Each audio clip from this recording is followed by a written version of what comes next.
After I divorced my wife, we still lived together. None of my friends got it. I was already sick of her looking like a mess, always bitter. So why stay under the same roof after the divorce? I had my reasons. If I moved out, my kid would suffer, and so would I. So why bother? 2 months after the divorce, my life was still running smoothly. Every morning there was hot breakfast on the table. My son would eat, grab his backpack, and before heading out the door, he'd yell, "Dad, I'm going to school!" And Guanchin, my ex-wife, would drop him off at school, come back, and clean the house till it was spotless. If I had to point out what changed, I guess it's that I didn't have to deal with her barrel-shaped body anymore. It made me sick. And I didn't have to force myself to last a few minutes in bed and be done with it. She wasn't satisfied, and I felt humiliated. Now without the marriage binding me, I felt light. I felt young. Even when I went out for business dinners, I could actually relax. The hostesses the clients ordered, I could put my arm around them as long as I wanted. Those days of getting checked up on and rushed home felt like a past life. Honestly, these 2 months have been great. When I was out eating with a few friends, they heard Guanchin and I got divorced but were still living together. They looked at me like I was crazy. Bro, then what was the point of divorcing? Oh, I get it now.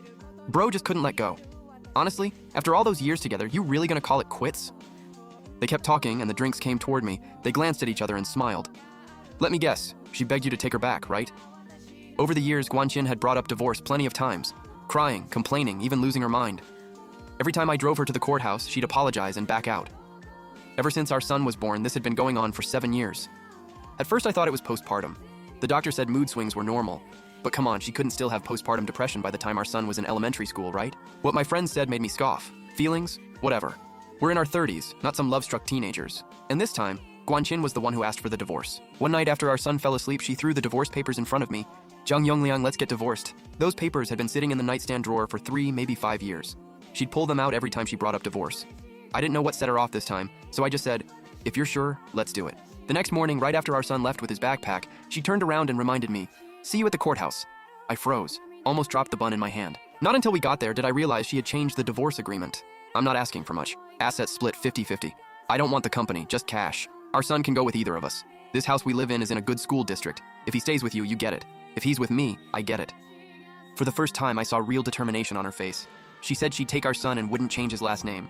So I didn't fight for custody. The month-long waiting period had me on edge the whole time. I was terrified she'd change her mind.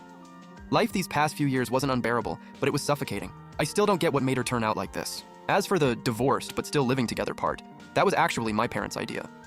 When they heard we got divorced, they flew back from Sanya overnight. They didn't know we'd already signed the papers. My mom pulled me into the kitchen. I don't care if you get divorced, but there's no way I'm letting Xiaoyu go with her, over my dead body. Once I showed her the divorce certificate, she lost it even more. I ended up staying at the house that night. Guanchin cleared out the spare room that had been empty for years and told me to crash there for the night. Over the next few days, my parents kept going back and forth between us, trying to convince us to stay under one roof. Just treat her like a free house